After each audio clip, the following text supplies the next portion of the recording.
적반하장도 유분수지 바람을 피워놓고 이혼 소리가 가당키나 하나요? 바람을 피우시고 배우자에게 이혼을 요구하는 경우가 종종 있습니다. 물론 상대방도 괘씸하다고 생각은 하지만 마음이 떠난 배우자와 같이 살 수는 없으니까 이혼 생각이 없다가도 마지못해 그냥 이혼하는 경우가 많은데요. 하지만 종종 이혼하면 둘이 아주 좋다고 살 텐데 내가 그 꼴을 어떻게 봐? 난 이혼 못해. 이렇게 이혼을 해주지 않는 경우가 있습니다. 그렇다면 이런 경우에 이혼 소송을 걸어도 상대방이 죽어도 이혼 못해 라고 하면 절대 이혼을 할 수 없는 걸까요? 안녕하세요. 제대로 이혼합시다. 제대로 이혼학교의 장기봉 변호사입니다. 그럼 지금부터 바람핀 배우자가 이혼하는 방법에 대해 이야기해 보도록 하겠습니다. 결론부터 말씀드리자면 이혼 가능합니다. 유사한 고민을 가지고 계시다면 잠시만 집중해 보시기 바랍니다. 본격적으로 이야기하기 앞서 유책주의라는 단어를 이해하셔야 합니다. 하지만 모든 원칙에는 예외가 있는 법인데요. 유책주의를 비껴갈 수 있는 방법을 알려드리도록 하겠습니다. 먼저 바람을 피우기 전에 이미 혼인관계가 다른 원인으로 파탄나 있었다. 즉 내가 바람 피운 거는 혼인 파탄의 원인이 아니라는 점을 입증하는 방법이 있습니다. 내가 바람을 피우기 시작한 시점에는 이미 장기간 별거 중이었다든지 이미 오랫도록 부부싸움이 심하여 남보다 못한 사이가 되어 있었다든지 하는 경우가 여기에 해당할 수 있겠네요. 두 번째로 상대방도 나와 버금가는 잘못이 있다면 이를 이유로 이혼 소송을 하는 방법이 있겠습니다. 단 어느 정도 본인의 유책성에 필적하는 잘못이 있어야 합니다. 특별한 이유 없이 잠자리를 오랫동안 거부하고 상대를 방치하여 그 외로움을 못 이겨 바람을 피운 거든지 나중에 알고 보니 맞바람을 피우고 있었든지 이런 경우가 이에 해당할 수 있겠네요. 그런데 저는 이도저도 아닌데 어떡하죠? 이혼할 수 있을까요? 하시는 분들이 있는데요. 이 경우에도 충분히 가능합니다. 단 몇 가지 조건을 충족해야 합니다. 원래 혼인 파탄에 대해 홀로 원인을 제공한 유책 배우자의 이혼 청구는 법원이 받아들이지 않았습니다. 그런데 이를 상대 배우자가 악용하는 사례가 나오게 되면서 예외적으로 인정하는 판례들이 나오게 되었는데요. 즉 상대 배우자가 혼인관계의 회복에는 관심도 없으면서 오로지 복수심에 불타 상대의 이혼 청구에 응하지 않는 경우입니다. 바람핀 배우자는 뉘우치고 불륜 다 정리하고 이제 너만 바라보고 살겠다고 하고 있는데 상대 배우자는 과거를 끄집어내면서 죄인 취급하고 무시하며 괴롭히고 하는 이런 생활들을 계속하고 있다면 아무리 유책주의라고 하더라도 이를 도저히 두고 볼 수가 없는 것이죠.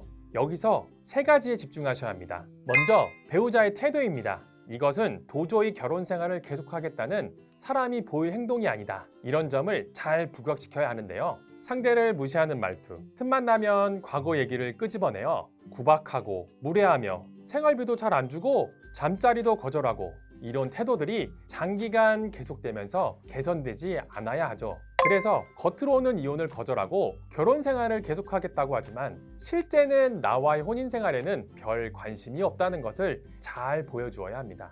그리고 나는 모든 잘못을 뉘우치고 다시 행복했던 결혼 생활로 돌아가고자 하는 의지와 노력하는 모습이 있어야 합니다. 어느 정도 그런 모습이 지속되고 축적되어 이제 나도 할 만큼 했다고 할 수 있는 정도가 되어야 하지요. 그런데 너의 그 비협조적인 태도 때문에 나도 어쩔 수 없이 이혼하는 거야. 뭐 이런 구도로 나가야 합니다.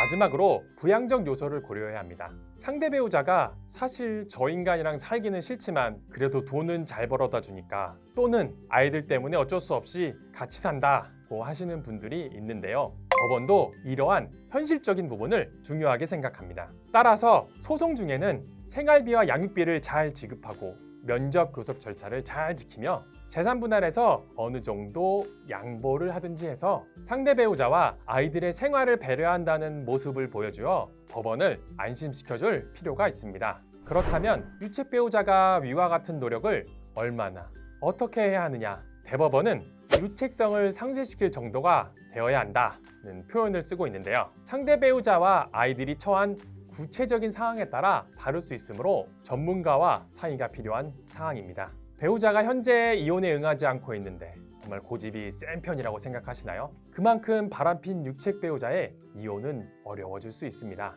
왜냐하면 유책주의에 사로잡혀 있는 법원은 유책 배우자에 대해 일단 선입견을 가지고 바라보기 때문입니다. 하지만 불륜을 저지른 배우자의 이혼 청구를 법원이 기각하여 확정되기까지 하였으나 이에 포기하지 않고 아내의 평소 결혼 생활에 대한 태도에 관한 증거를 집요하게 수집하고 다시 또 이혼 소송을 제기하여 유책 배우자의 이혼 청구가 인용된 사례가 있는데요. 원래 기존에 확정 판결을 받은 동일한 사안에 대한 이혼 청구는 잘 받아주지 않음에도 새로운 보강 증거를 제시하고 상황을 적절하게 구성하여 이혼의 필요성을 피력함으로써 인용 판결을 받아낼 수 있었던 겁니다. 따라서 전문 변호사의 조언을 받아 끝까지 집요하게 노력한다면 충분히 유책 배우자라도 지금 이 고통스러운 상황에서 벗어날 수 있을 겁니다. 이번 영상이 도움되셨다면 좋아요, 구독 버튼 눌러주시기 바랍니다. 관련하여 질문사항이 있으시면 댓글로 남겨주세요. 성심성의껏 답변 드리도록 하겠습니다. 감사합니다.